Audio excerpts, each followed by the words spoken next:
Buenas tardes, bienvenidos a esta nueva sesión del ciclo sobre novela y arte. Seguimos en la senda de las vanguardias que emprendimos hace ya un par de semanas.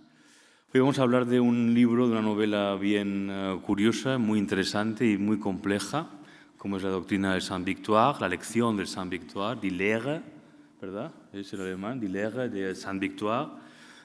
Y para hablarnos de este autor tenemos a la persona más indicada, yo diría no solo de España, sino del mundo, puesto que Cecilia Dreymüller es doctora en Filología Hispánica, profesora del Goethe-Institut aquí en Barcelona, crítica literaria, excelente crítica literaria en medios alemanes como el Süddeutsche Zeitung, en Babelia también, responsable de antologías extraordinarias sobre literatura alemana contemporánea. Traductora, por ejemplo, de Ingeborg Bachmann, excelente traductora, especialista en las relaciones entre España y Alemania y particularmente especialista en el autor que hoy nos ocupa, en Peter Handke, a quien ha traducido y sobre quien ha escrito un ensayo capital, precisamente sobre la relación de Handke con España, del premio Nobel Handke con España. Por tanto, es un verdadero privilegio tener hoy con nosotros a Cecilia, que ya ha hablado en esta casa, en el Instituto, en el ciclo. La recordaréis muchos de vosotros en el ciclo de Grandes Civilizaciones, donde estuvo este otoño hablándonos de la República de Weimar. Una lección espléndida. Así que, en fin, Cecilia, estás otra vez en tu casa. Muchísimas gracias por estar aquí hoy con nosotros. Gracias. Gracias, Jaume, y gracias por haber venido, por ser tantos que siguen este estupendo ciclo, que es algo que, vamos, a mí me sorprende la gran afluencia del público. Antes de hablar de Peter Handke, de su camino hacia los colores, a través de su libro más luminoso, quiero comentar un poco este ciclo porque a mí me ha sorprendido mucho cuando me han invitado lo que es la conexión de las conferencias entre sí, porque originalmente pensaba, bueno, es un ciclo sobre algunas novelas, algunos libros que tienen que ver con la pintura, pero luego resulta que la obra de Émile Zola, de la que habló Ignacio Echevarría, procesa las ideas pictóricas de Balzac, ¿no? De la obra maestra desconocida, con la que Jordi Ibáñez abrió el siglo. Y luego el libro de hoy, La doctrina de la Saint-Victoire, a su vez hace referencia a la novela de Zola y a las teorías de Balzac. Ignacio Echevarría señaló en su conferencia que en Francia existió o se dio durante varios siglos la tradición del escritor como crítico de arte, una tradición viva desde Diderot hasta Zola, decía él, yo diría hasta hoy día. Esta tradición existe en otros países, por supuesto, y en Alemania, en el ámbito germánico, mejor dicho, se ha ampliado ya desde Herder y Goethe por la teoría del arte. Es decir, a lo mejor no está tan presente la teoría de arte de Herder, pero los escritos de Goethe sobre arte, sobre todo, ¿no? de la antigüedad clásica, sí que forman parte, ¿no? del acervo cultural. Luego la continúan Heinrich Heine, Hugo von Hofmannsthal, seguramente, ¿no? les suena. Hermann Hesse también ha escrito mucho sobre arte. Y en la segunda mitad del siglo XX, el ejemplo más significativo es Peter Weiss. No sé si se acuerdan de su novela monumental La estética de la resistencia. Fue un libro de culto en los años 80 y 90 y en España también, creo yo, se ha traducido, se ha editado varias veces. Es una generación esta de Peter Weiss, que dio varios talentos dobles, escritor, pintor. Peter Weiss era pintor, aparte de escritor. Günter Grass, a lo mejor el ejemplo más conocido, Era pintor y escultor, aparte de escritor. Y también les quiero señalar otro importantísimo prosista de esta generación, Wolfgang Hildesheimer. Wolfgang Hildesheimer, el gran, o tal vez el único satírico. Hildesheimer es el gran autor satírico de la literatura alemana y tiene una novela que se llama Marbot, la biografía de un crítico de arte inglés de la época romántica que está curiosamente emparentada con el Josep Torres Campalans de Max Aub, al que presentó tan entretenidamente Domingo Ródenas la semana pasada.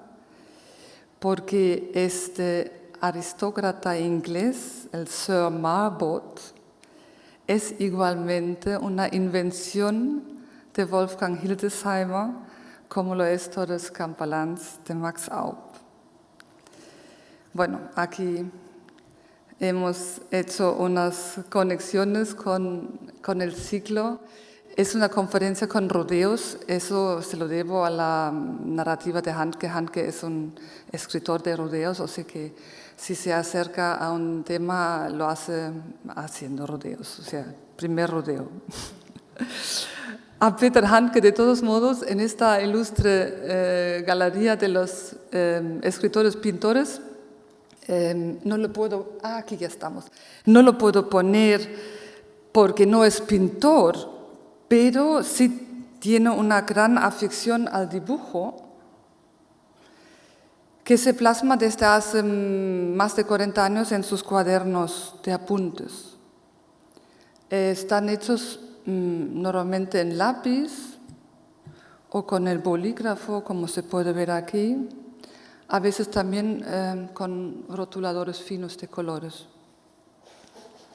Aquí, por ejemplo, vemos unas castañas y unas hojas de castaño de un cuaderno reciente. Y debajo, por cierto, se puede leer El secreto de la vida, un fenómeno rítmico. Les he traído otro con unas zarzamoras y debajo, la cosa está negra debajo, es la entrada de una ratonera. Y reza debajo, una vez más, una ratonera junto al sendero del bosque.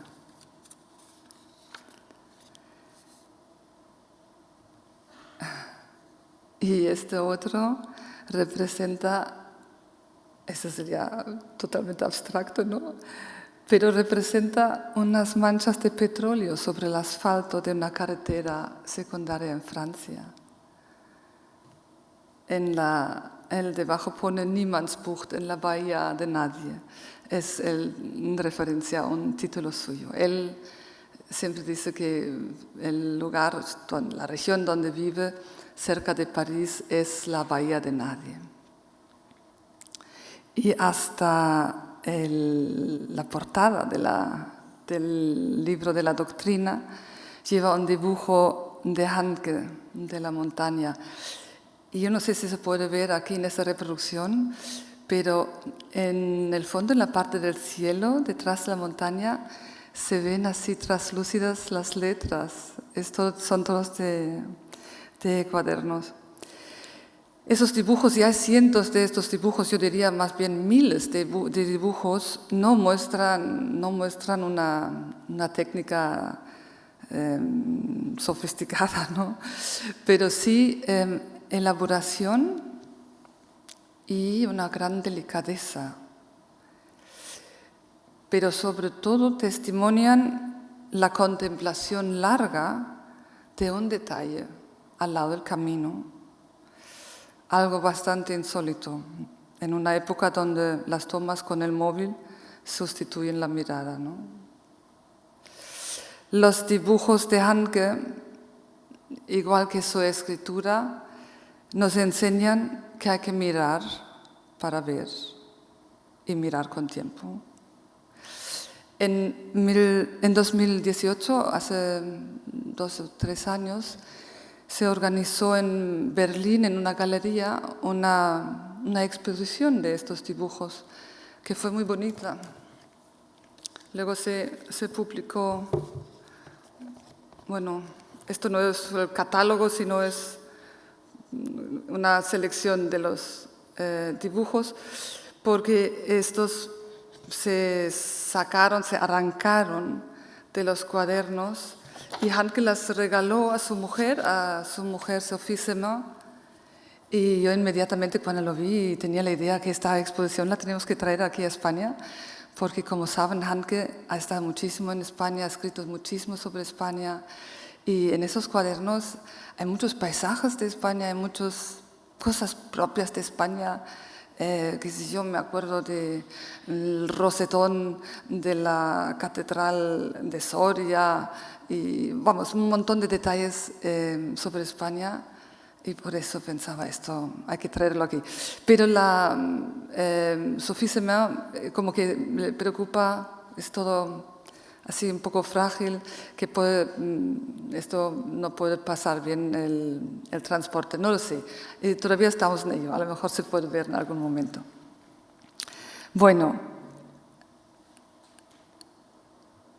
lo que sí a lo mejor se ha visto en público es la relación de Handke con el arte en su faceta de crítico. Es la primera que se ha hecho público y Handke como crítico empieza ya en los primeros años, cuando todavía vive en Graz, en Austria, a hacer reseñas de arte. No son tan conocidos como las reseñas que ha hecho de literatura y, por supuesto, sus escritos sobre cine, pero hay unos cuantos, y no solamente sobre pintores austríacos contemporáneos, sino también sobre pintores de reconocimiento internacional, sobre esculturas de Julian Schnabel, sobre cuadros de Anselm Kiefer, sobre la obra monumental del Zoran Mušić. Aquí he puesto la portada de un libro donde se ha reunido una selección de la obra crítica de Handke, y están esas reseñas de arte en la editorial Nórdica. Bueno, y ahora sí, ya nos acercamos un poco más a la doctrina, el libro que Handke publica en 1980 y que en su título remite a la montaña favorita de Cézanne. Ya se habrán dado cuenta de que hablo todo el tiempo de la Sainte Victoire y no el Sainte Victoire. Espero que me disculpen, pero el alemán recoge el nombre de la montaña en francés. En francés es la montagne la Sainte Victoire. Y en alemán las montañas son masculinas, como en castellano también, pero Handke dice la Sainte Victoire, así que yo también diré la Sainte Victoire. Eustaquio Barjau, el traductor, se ha decidido por el Sainte Victoire, a lo mejor ha pensado en el monte o el macizo. Yo voy a decir la doctrina de la Sainte Victoire. Bueno, a ver, no quería esto. Quería, un segundo, ya, quería aquí esta imagen de Handke en el año de la publicación del libro. Además, en un parque cerca de Salzburgo, que es donde se trasladó en el año 79-80. Digo el libro para no decir el relato, porque no es un término con el que uno se siente del todo cómodo. Estamos ante un texto que recrea unos paseos. y que reivindica la contemplación de la naturaleza. Pero la forma de este delgado librito oscila entre el relato autobiográfico, el ensayo de arte y el tratado poetológico. Como sucede a menudo con los textos de Handke, la determinación de género no es fácil y a lo mejor ni es conveniente. Handke mismo, mientras estaba trabajando en la doctrina, se refería en una carta a su traductor al francés a su texto como a un relato, cito, al mismo tiempo un poco un ensayo y ligeramente un manifiesto. Al final yo me voy a quedar, sí, con el término relato.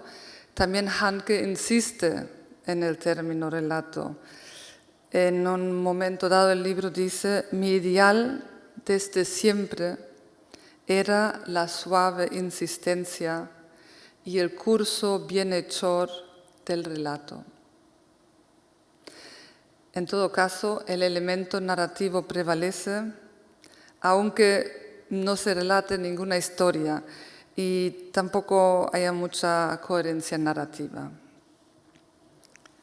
En ese sentido, la doctrina marca en la vasta obra de Peter Handke un punto de inflexión.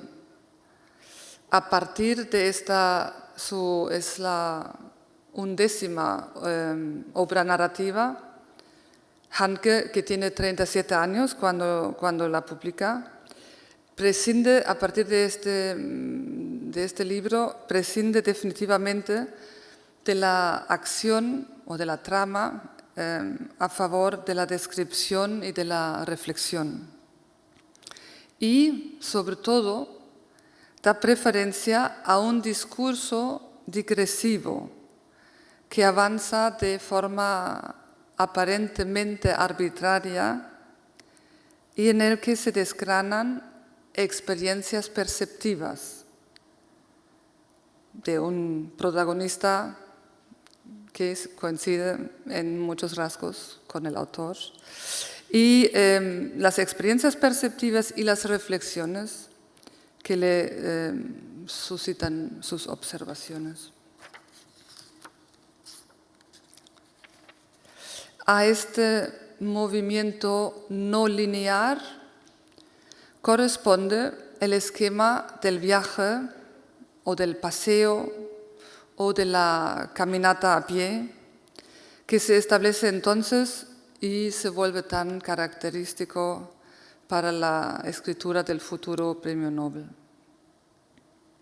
Visto en el conjunto de la obra, la doctrina forma una especie de tetralogía con con 3 otros libros que se publican alrededor del año 1980.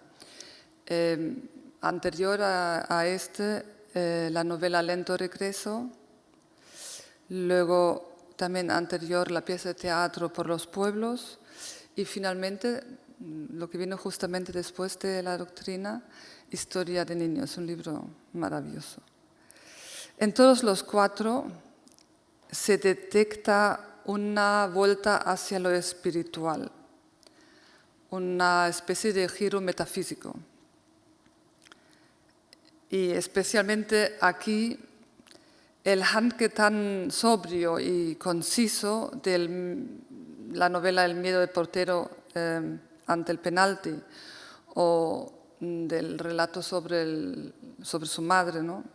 Desgracia empeorable, ahora se sirve de otro tono, e incluso diría yo de otro registro, de un registro alto que puede rozar incluso lo solemne, pero solo lo roza y muy, muy puntualmente, cuando se acerca a los secretos de la naturaleza y del arte. Antes de caer en la solemnidad, Handke normalmente inserta una de sus características autoironías. Por ejemplo, en un momento, en un pasaje de la doctrina, Handke ironiza sobre esta nueva forma de concebir un relato, cuando hace decir a su protagonista: se le había convertido en un juego de la imaginación dar recomendaciones de viaje a una mayoría indefinida. Bueno, como si estuviera escribiendo ahí una guía de viajes. Evidentemente, lo que se propone Handke no tiene nada que ver con un libro de viaje. Si lo quisiera resumir mucho, diría que en la doctrina se formula una teoría de la percepción. Cómo resistirse con los sentidos, con lo que el cuerpo percibe, a las sensaciones o formulaciones prefabricadas y estereotipadas con que nos inundan los medios de comunicación. Y, en un segundo paso, una teoría del arte.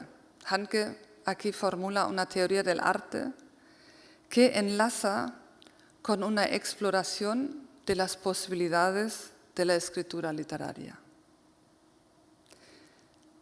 En esta exploración se insertan, y yo diría más bien disimuladamente porque no se nombran los autores, conceptos de la teoría mediática de Walter Benjamin, y de la ética de Spinoza.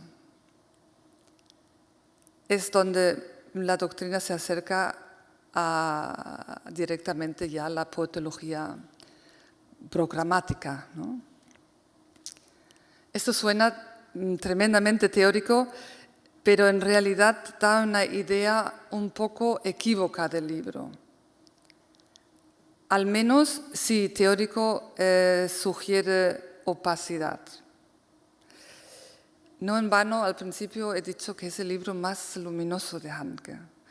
La doctrina manifiestamente sugiere varias formas de lectura. Es una obra abierta, en el sentido de Umberto Eco, de la ópera aperta, ¿no?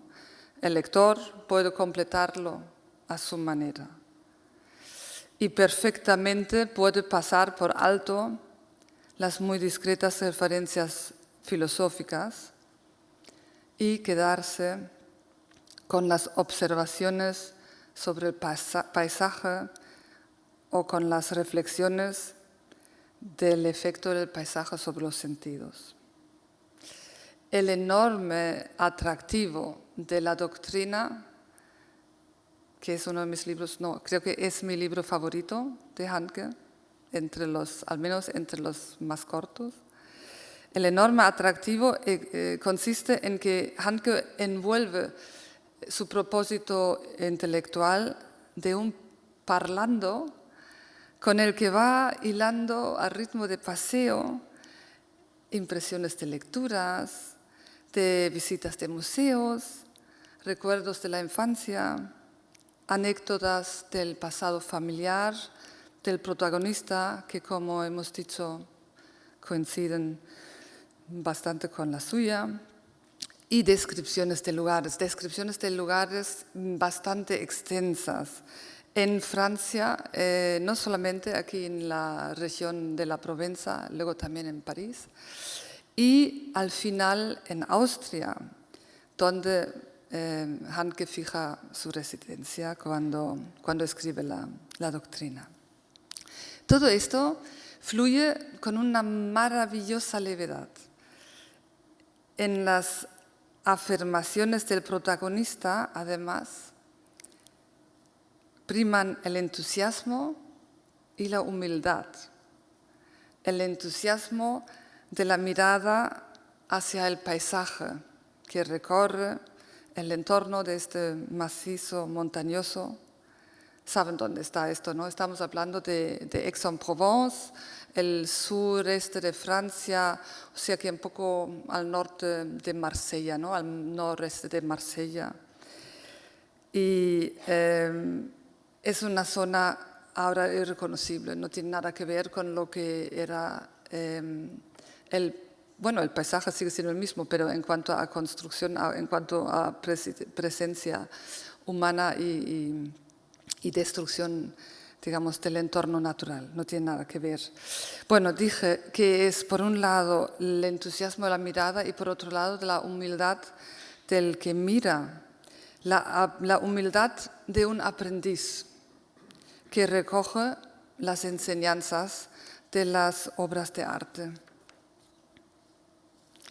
Y es que estamos ante un hombre en busca de un maestro.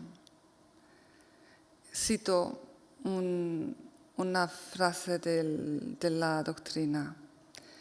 Desde que tengo uso de la razón, he sentido una y otra vez la necesidad de tener un maestro. Y continúa un poco más adelante. La ignorancia la siento siempre de nuevo como una indigencia. De ella surge entonces el ansia de saber indiscriminado, de la que no sale ninguna idea, pues no tiene objeto con que concordar. Sin embargo, de repente, una cosa aislada da a entender algo, y de este modo se instaura el espíritu del comienzo, lo pone entre comillas. Es entonces que el estudio, que entre todas las demás ocupaciones no pasó de ser un anhelo, el estudio puede empezar a ser algo serio. Como tales cosas de comienzo, experimentaba yo los cuadros de Cézanne en una exposición en la primavera de 1978. Un aprendizaje, pues, de esto va la doctrina. Y de la mano de Paul Cézanne, cuya vida y obra y cuyas correspondencias, todo lo que está legado de forma escrita de Cézanne, empieza a estudiar Handke a partir de este momento vivido en la exposición, que es un momento claramente iniciático. Y a ver, ahora volvemos, perdonad.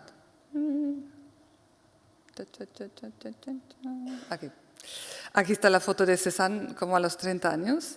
No es la foto que a lo mejor muchos conocen, que es cuando está mucho más joven y todavía, bueno, no se le ve incluso más casi como una expresión de adolescente, no se ve el carácter del adulto, ¿no? Aquí en esta foto, con esta frente abombada y esta mirada penetrante, ¿no? Buscadora, que si uno se fija bien, como parece mirar tanto hacia adentro como hacia afuera. Y fíjense en el ceño fruncido y así en los labios así apretados.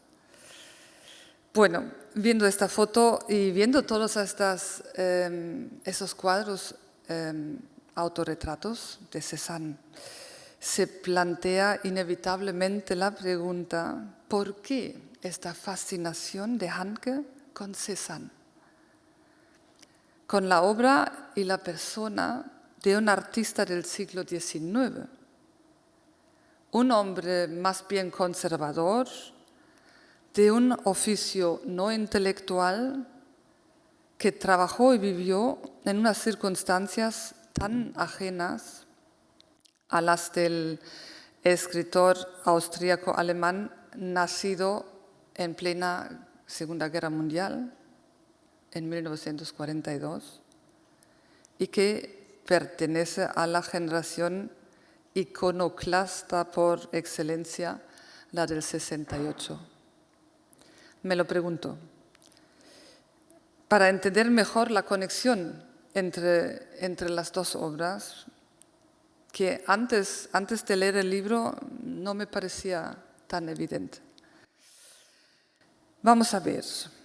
Cézanne creció en una familia archicatólica de la burguesía bienestante de Aix-en-Provence y a excepto de breves periodos de ausencia en París y L'Estaque. L'Estaque es un pueblo en la costa mediterránea junto a Marseille, que ahora forma ya parte de la ciudad, es reconocible.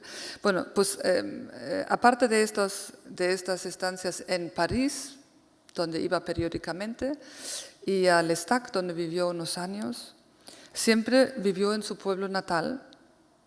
Handke, en cambio, se crió en una familia igualmente católica, sí, en el más humilde de los hogares del campesinado austríaco, y nada más publicar su primera novela a los 23 años empezó a recorrer el mundo y no paró. Pero igual que Handke, el jurista de formación, Cézanne, que fue estudiante de Derecho para complacer a su padre, Cézanne fue autodidacta como pintor. Como sabemos, nunca consiguió ser admitida en la Academia de Arte de París y solo asistió en Aix a una academia. Cézanne también era un luchador empedernido. Fue infinitas veces rechazado por el Salón, que es la institución donde los pintores presentan sus obras en la capital francesa. Se lo rechazaban, él volvía a presentar el año siguiente, se lo volvían a rechazar y otra vez y otra vez. Pues sí, no abandonaba. Desde luego era un hombre a contracorriente y nunca acomodaticio. Aquí uno de los 48 autorretratos que pintó Cézanne. Es del año 75, o sea, tiene 36 años. Un poco más que en la foto.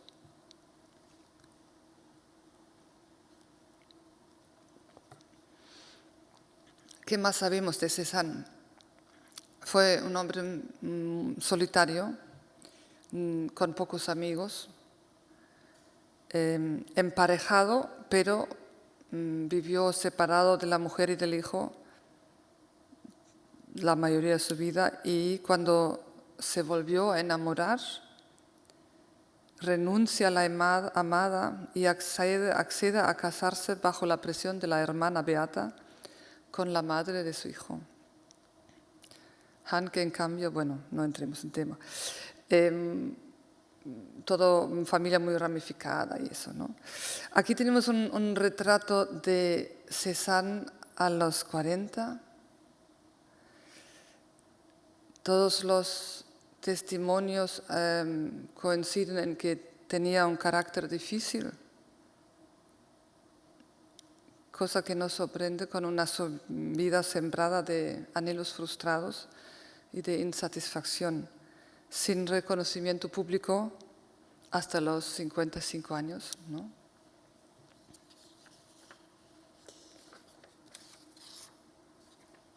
Aquí tenemos otro que muestra a Cézanne a los 45. Muy característica este giro hacia atrás, esta mirada. Mirada frontal no hay mucha en los autorretratos. Cézanne, el artista obsesivo. La costumbre de él de pasarse días, semanas, incluso meses ante uno de sus objetos, de sumergirse en esta larga contemplación hasta asegurarse de haber captado la esencia del objeto. Para Handke, la obsesión es un signo distintivo del artista, como por cierto vuelve a afirmar en su libro más reciente que acaba de salir hace un mes. Se titula Un día en otro país, una historia de demonios. Aquí otro autorretrato a los 50 años. Cézanne es, sobre todo ya cuando definitivamente se queda en Aix, cuando ya no hace viajes a París con estancias prolongadas, se queda en un pintor que pinta lo que le rodea. Él no busca motivos, sino que los extrae de su entorno. Es el paisaje mediterráneo, son los objetos del día a día, la gente sencilla de la zona, ¿no? No sé, ¿se acuerdan de cuadros, a lo mejor los jugadores de cartas, cuadros del jardinero, retratos de la hermana, ¿no? La familia, el tío, no sé, son personas que él vuelve a retratar una y otra vez.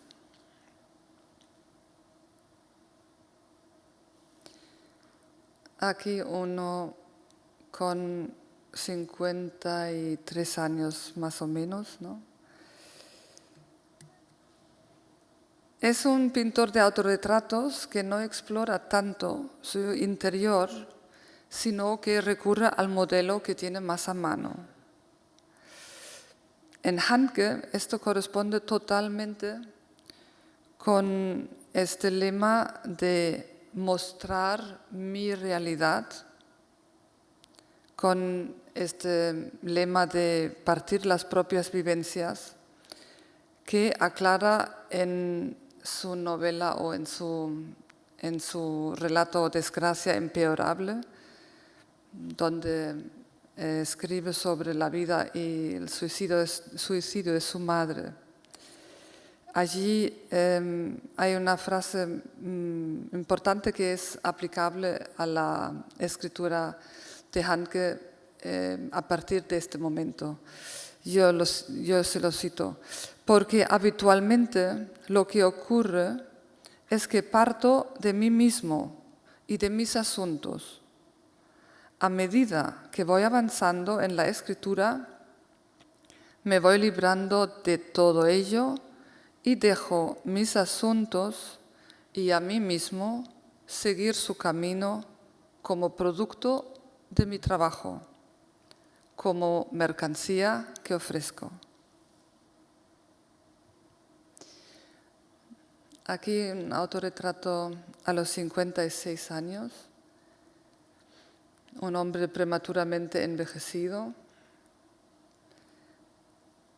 El hecho de subir cada día a la montaña, porque en esta época cuando se queda en Aix, parece que la excursión a la Sainte-Victoire es un hábito casi diario, que implica largas caminatas, que implica naturalmente, en buena parte él llevaba su material, a veces le llevaba su cochero, tenía un coche, era un señor benestante, pero muchas veces iba caminando y estaba horas y horas pintando, 10, 12 horas, jornadas en verano muy largas, y es un pintor extremadamente productivo. No sé si han visto una vez el catálogo completo de la obra, son más de 1000 obras. Es decir, es un señor que ha trabajado muchísimo y que a los 56 años se le ve así. Bueno, testimonia también un trabajo realizado. Sin embargo, este hombre en su pueblo de provincias logra dejar atrás la pintura de su época y logra desde su soledad y desde sus experimentos en solitario revolucionar el arte. De esto ya han oído hablar a Ignacio Echevarría, a Jordi Ibáñez, y lo que es la revolución de Cézanne, no voy a volver sobre ello, pero lo que sí quiero explicar es que recoge Handke de la teoría y de la técnica y del logro de toda la vida de artista de Cézanne para su propio provecho. Aquí un autorretrato con boina a los 60.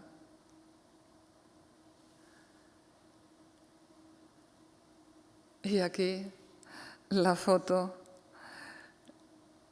con la levita que por lo visto en la casa estudio que Cézanne adquirió a finales de su vida, han dejado el estudio tal cual como lo dejó Cézanne, y la levita que lleva allí está colgada sobre un abrigo, sobre una silla. Y Handke, en una visita a esta casa museo, la vio y pone, y ahí estaba colgada el abrigo de mi abuelo. Bueno, a ver, todo este trasfondo de impedimentos y de luchas de Cézanne debe haber despertado en Handke admiración y tal vez también una sensación de proximidad, de cercanía, como la que describe en la doctrina ante la visión del cuadro Rocas por encima de Château Noir, ante el cual dice que de repente entendió algo.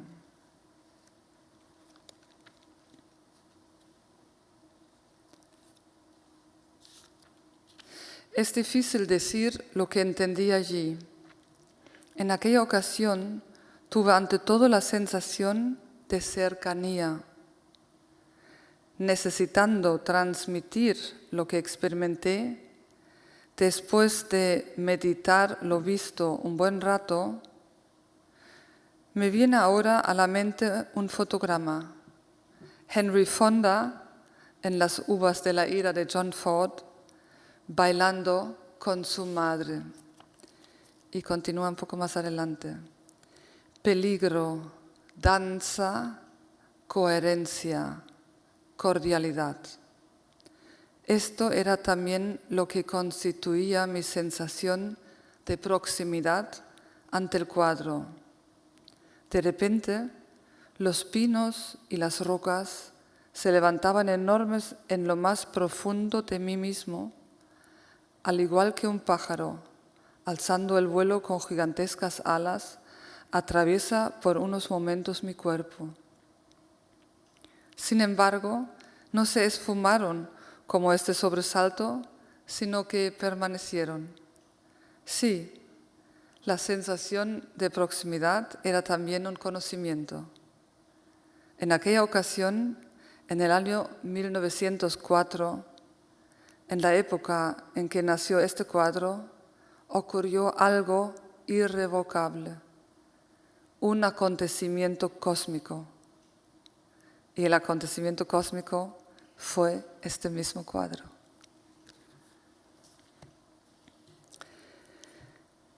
Así que Handke entiende algo al contemplar el cuadro, entiende algo de la técnica de Cézanne.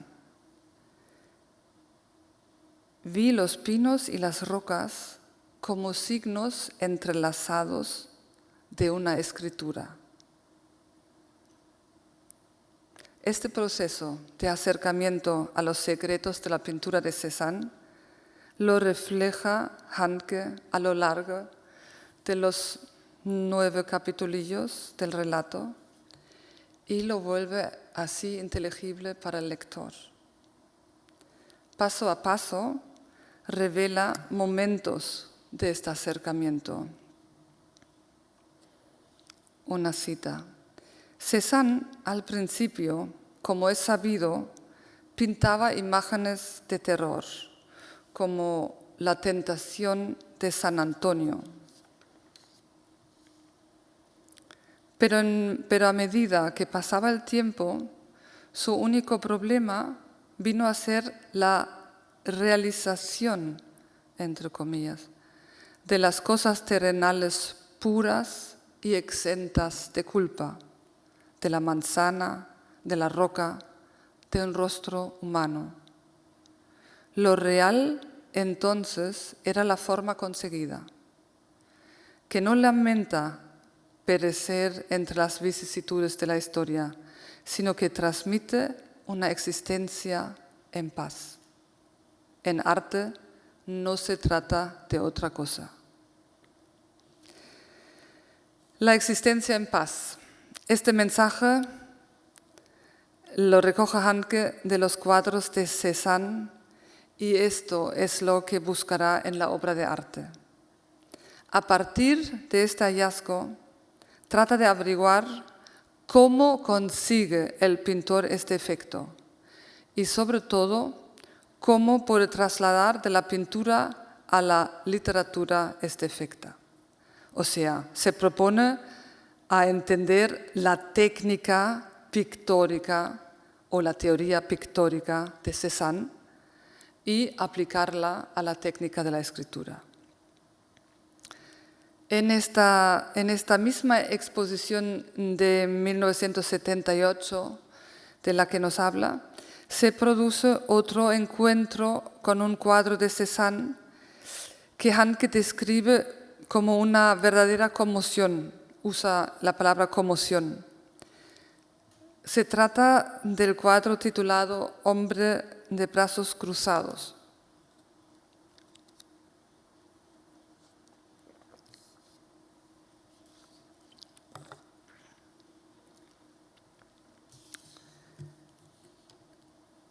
Le impresiona tanto este cuadro que empieza a proyectar un nuevo libro con el hombre del cuadro como protagonista. Los otros cuadros que hay en la exposición con las diferentes vistas de la Sainte-Victoire no le llaman la atención entonces. Esto es algo que subraya en la doctrina. Solo tiempo después empiezan a aflorar en su mente los colores que ha visto allí, no la montaña. Y entonces decide ir a verla. Vale, ahora ya hemos hecho unos cuantos rodeos, hemos hablado de las afinidades electivas entre Handke y Cézanne y ahora abrimos el libro. El libro que empieza con una dedicatoria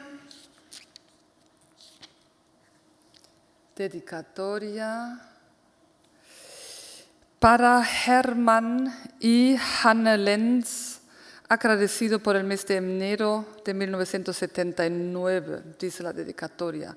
Aquí vemos una foto de Hermann Lenz con Handke de la época más o menos en la que escribe el libro. El matrimonio Lenz había acogido a Handke en su casa de Múnich cuando éste pasaba por una crisis existencial y creativa y todavía no disponía de la casa en Salzburgo. De esta amistad con Hermann Lenz, un escritor 30 años mayor y prácticamente desconocido en Alemania, hasta que Handke lo avala con varios ensayos entusiastas. De esta amistad recibe la obra de Handke decisivos impulsos. Cuando se encuentran, Lenz ya tiene a sus espaldas un largo recorrido, una amplia obra narrativa, siempre a la sombra de los consabidos representantes de la literatura alemana de posguerra, Heinrich Böll, Günter Grass y los otros miembros del famoso Grupo 47, contra los que, por cierto, Handke en el año 67 o 8, un poco más joven, había arremetido públicamente por su impotencia descriptiva. En el desconocido Hermann Lenz, en cambio, encontraba Handke una sensibilidad afín, es decir, sobre todo el rechazo a la trama que se plasma en los libros de Hermann Lenz, el rechazo de la trama como principal medio narrativo, y de él además aprende Handke trasladar el foco de atención desde el centro hacia los márgenes. Lenz, que murió en 1998, sigue la tradición novelística del intimismo alemán y rescata en su obra, o digamos, promociona en su obra, o da forma en su obra, al escritor de provincias que se concentra, en vez de en la historia con mayúsculas, en el paisaje de una región y en personajes secundarios cuyas características desarrolla con mucho mimo.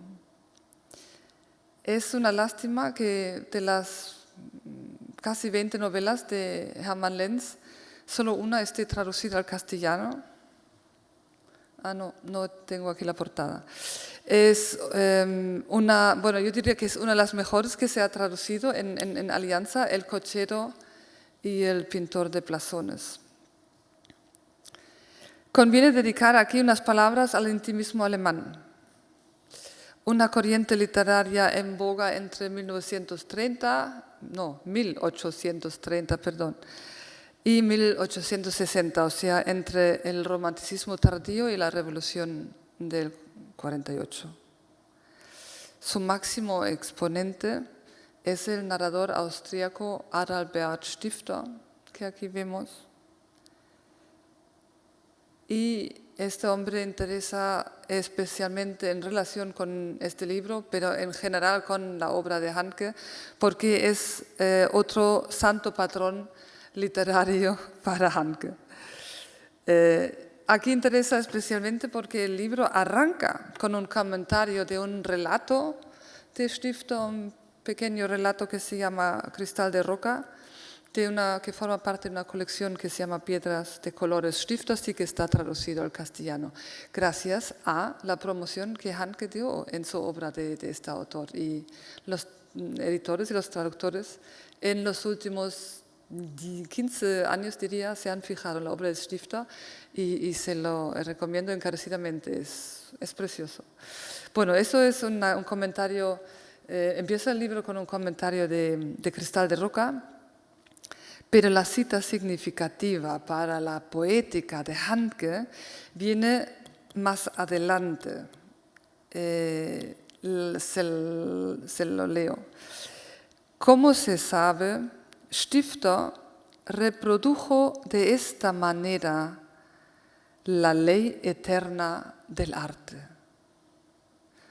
El soplo del aire, el murmullo del agua, el crecimiento del grano, las olas de mar, el verdecer de la tierra, el resplandor del cielo, el fulgor de los astros, los veo como algo grande. Intentemos ver la dulce ley que rige el género humano, dice Stifter. La dulce ley de Stifter. Esto es uno de los puntos principales en el programa literario de Handke. Porque aquí también Handke se declara abiertamente un autor con un programa. Quiere mover algo, quiere conseguir algo con su escritura. Esta es la legitimación de su trabajo, su afán de obrar un cambio en el lector. En el penúltimo capítulo de la doctrina, el protagonista dice, naturalmente quería lograr un efecto con la escritura. Y de hecho, en todo el relato, al protagonista le mueve una necesidad de legitimarse ante sí mismo su propio escribir. Handke, ya en el primer capítulo de la doctrina, manifiesta su compromiso con un orden diferente al de los estados, él se manifiesta comprometido con el reino de las formas. El artista forma parte de este reino en el que cada forma ejerce un poder ejemplar. Poder ejemplar es importante. Y aquí les leo la cita que continúa. Pero, ¿qué es lo que le da a uno el derecho a participar de un modo activo en este reino? En cada trabajo me vuelve a atormentar esta cuestión. Y hay una fantasía recurrente de convertirme de ahora en adelante simplemente en un lector amablemente callado. La ética del escritor es un tema recurrente en la obra de Handke y se plantea aquí a lo mejor por primera vez de forma tan acuciante. No solo porque escribo, sino qué derecho tengo y qué puedo aportar. Vale, hemos abierto la doctrina, hemos visto la dedicatoria, abrimos un poco más, donde viene una cita. La cita de Goethe, que es realmente el autor de cabecera de Handke. Aquí tenemos Goethe. Handke pone en la doctrina una cita de un texto corto, se llama El cuento de la serpiente verde, y es un tanto enigmática esta cita. Esta noche prometo contarle un cuento que no le hará pensar en nada y al mismo tiempo le hará pensar en todo. Bueno, el cuento de Goethe es un despliegue de fantasía absolutamente libre.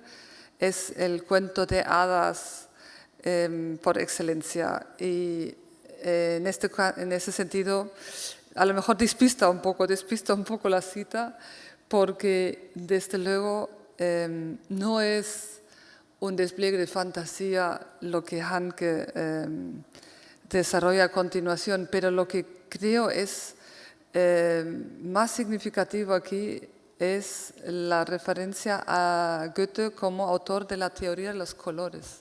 La teoría de los colores en alemán se llama Farbenlehre, porque Lehre significa enseñanza, teoría o también doctrina. Y que el título del libro sobre su acercamiento a los colores tenga Lehre, no es casualidad, Esto es un homenaje a Goethe y la teoría de los colores. Vamos.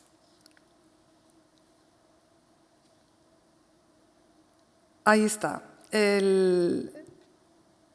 En la teoría de los colores y en lo que Handke quiere explorar por su propia cuenta, el efecto de los colores, ¿no? En la teoría de los colores es un tratado de óptica en el fondo y Goethe intenta demostrar cómo funciona la visión de los colores en el ojo humano. Y Handke en la doctrina quiere comprobar o quiere demostrar qué efecto le hacen a él los colores, ¿no? Por eso la doctrina, yo siempre digo, podría llamarse también Ayer de camino hacia los colores. De hecho, he llamado así la conferencia, ¿no? De camino hacia los colores. Capítulo por capítulo acompañamos al protagonista en su camino hacia los colores. Esto empieza en el primer capítulo que se llama El Gran Arco, con el niño medio daltónico. Bueno, no es daltónico, pero creen que lo es. Tiene una gran inseguridad con los colores. Luego continúa relatando la educación artística del adulto. Es una educación artística autodidacta mediante visitas de museos. Una de las primeras grandes impresiones son los cuadros de Max Ernst. Aquí tenemos la ciudad entera, a la que le dedica aquí media página. Luego menciona en los cuadros de Hopper, creo que esto ya se puede entender mejor, ¿no? En relación con la escritura de Handke, los paisajes vacíos de Hopper, ¿no? La sensación de que en los cuadros de Hopper se para el tiempo. Al menos que hay como una ralentización, ¿no? De los movimientos o del tiempo, ¿no? Aquí tenemos Hopper, aquí tenemos un cuadro de Magritte, El Imperio de las Luces, que a Handke le fascina por el contraste entre lo nocturno y lo diurno. Pero antes de encontrarme con Cézanne y después de Edward Hopper, dice Handke en la doctrina, hubo ya otro pintor que me sacó de las meras opiniones sobre un cuadro y que me enseñó a contemplarlo como un ejemplo. Otra vez el poder ejemplar del cuadro, ¿no?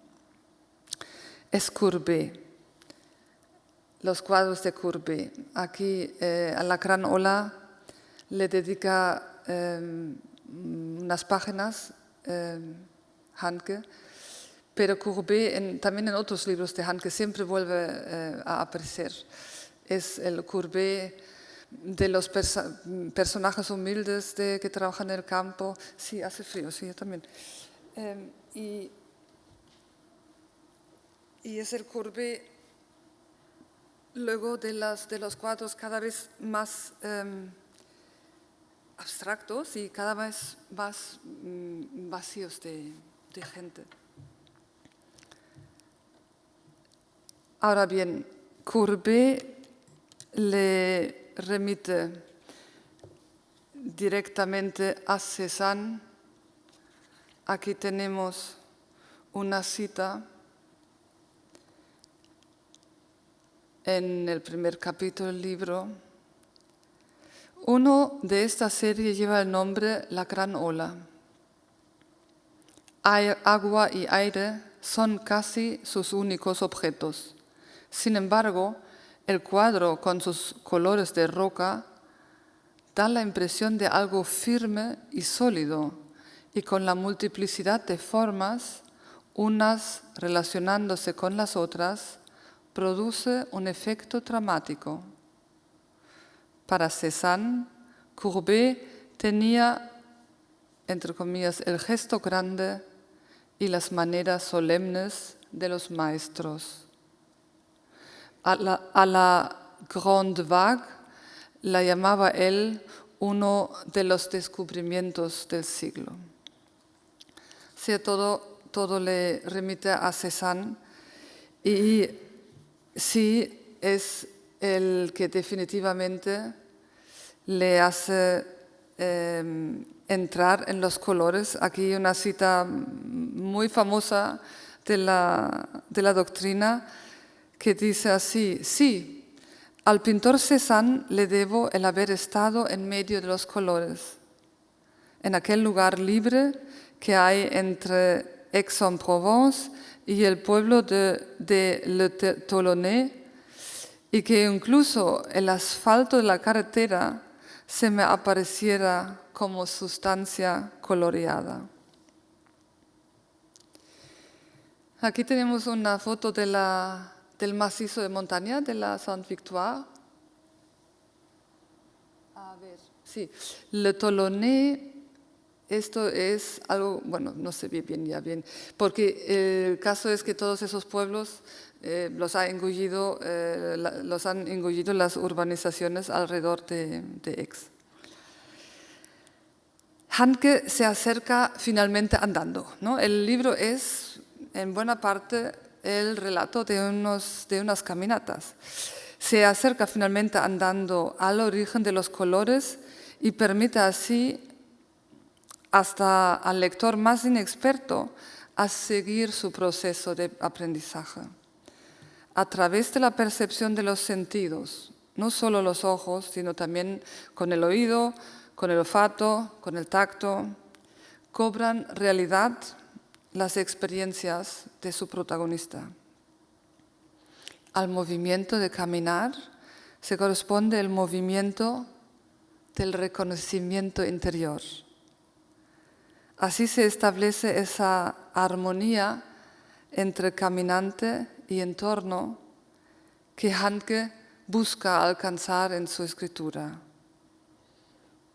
Dice una frase muy significativa en este contexto: yo solo soy fuera, entre los colores del día. Aquí otra imagen de la montaña, como la conocen probablemente, de los cuadros de Cézanne. Tras subir en el capítulo, hay un capítulo que se llama El Cerro de los Colores. Allí sube la ladera de la montaña y ahí se produce otro momento de que se le abren los ojos. Y dice: ante la Sainte Victoire, estando yo en medio de los colores, en el lugar despejado que hay entre Aix y Le Toulonnais, pensé: el centro del mundo no está allí donde ha trabajado un gran artista, más que en lugares como Delfos. O sea que ya relaciona, ¿no?, lo sagrado, es para él un lugar sagrado. El siguiente capítulo, la meseta del filósofo, allí atraviesa el pequeño altiplano que hay detrás de la montaña, en la que reconoce en esa travesía mi objeto y reconoce la técnica de Cézanne de conseguir volúmenes con los colores. Una cita del capítulo La meseta del filósofo: no basta el color marrón de un árbol para que el azul que brilla a través de él se convierta en una forma.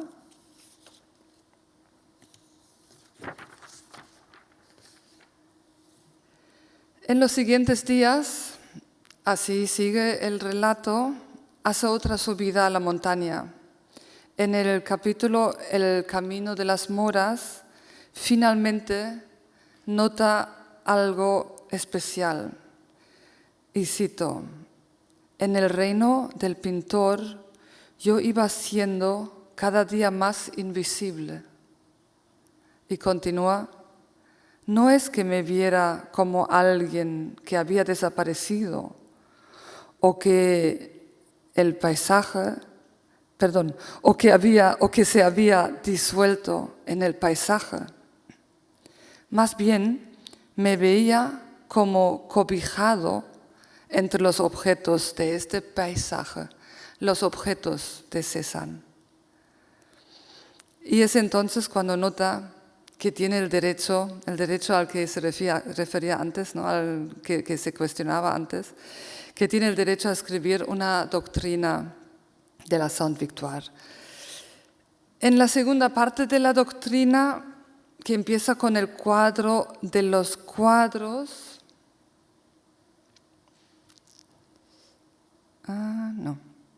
tenemos que volver. Aquí está. En la segunda parte es el cuadro de los cuadros. El capítulo se llama así y se refiere a este, bueno, o puede que también a otros, pero el que más habla es de este. Y aquí Handke sí se vuelve un poco solemne, porque Cézanne ahora es el maestro de la humanidad de nuestros días. porque al final de su vida, en sus cuadros, alcanza la coincidencia entre objeto y representación, entre signo y cosa, o como dice Handke, cosa, cuadro, escritura unidos. Y les leo una cita sobre este momento decisivo.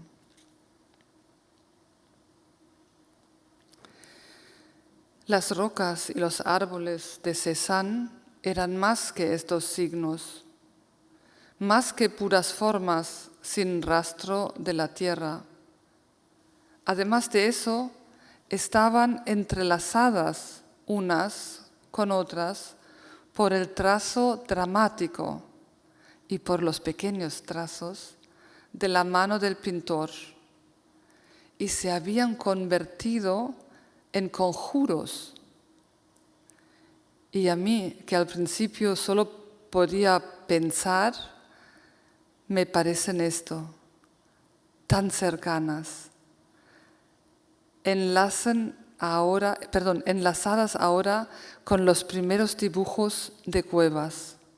Eran las cosas, eran los cuadros, eran la escritura, era el trazo, y todo formaba un acorde. Bien, esto es en el fondo lo que cosecha o recoge Handke de la Sainte-Victoire y de la pintura de Cézanne. A continuación, en los capítulos siguientes, él aplica esta forma de mirar a su entorno en las grandes metrópolis. Viaja a París y viaja a Berlín. Intercala un capítulo que se llama El campo frío, de unos recuerdos de Alemania y de unas reminiscencias a su padre biológico alemán. Y son recuerdos que de repente introducen un elemento histórico-político muy, muy importante, es decir, su sensación de impotencia ante una violencia general que él siente siempre cuando vive en la Alemania esta de los años 50, 60, que es la Alemania del posguerra, con toda esta tensión, ¿no?, que viene del gran, terrible cataclismo. Él aplica esto a las cosas que ve en la ciudad antes de ponerlo en práctica durante una segunda estancia.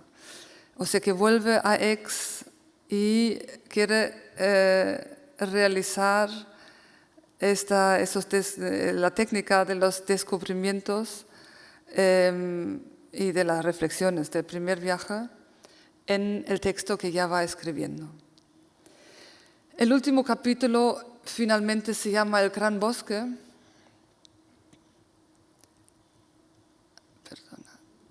Aquí, El Gran Bosque, y con esto cierra el relato. Otra vez parte de la contemplación de un cuadro de Jacob von Ruysdael. Y es un cuadro que está en Viena, en el Kunsthistorisches Museum. Y él ahora se repite esta aplicación de lo aprendido con Cézanne en la Provenza. Y simplemente en Salzburgo, en el entorno en el que se ha establecido ahora, y lleva al lector a un bosque cerca de Salzburgo, y es un capítulo que realmente transmite, es el que más coherencia transmite de todos, porque las anteriores es a veces como una miscelánea, ¿no?, de impresiones y de reflexiones. Porque en este último capítulo hay personas, hay unos protagonistas. En este último capítulo aparecen los niños. Y con eso ya podríamos pasar al siguiente libro, que es la historia de niños de Handke. Pero creo que esto lo dejamos para otra ocasión. ¿Cómo vamos de tiempo? Uy, uy, uy, vamos bien. Bueno, pues yo lo voy a dejar aquí. Espero que hayan podido seguir este paseo y hayan podido también seguir estos descubrimientos de los que habla el libro. Ya les digo, es luminoso, es diáfano, es una delicia de lectura. Si no lo han leído todavía, háganlo. Muchas gracias por su atención.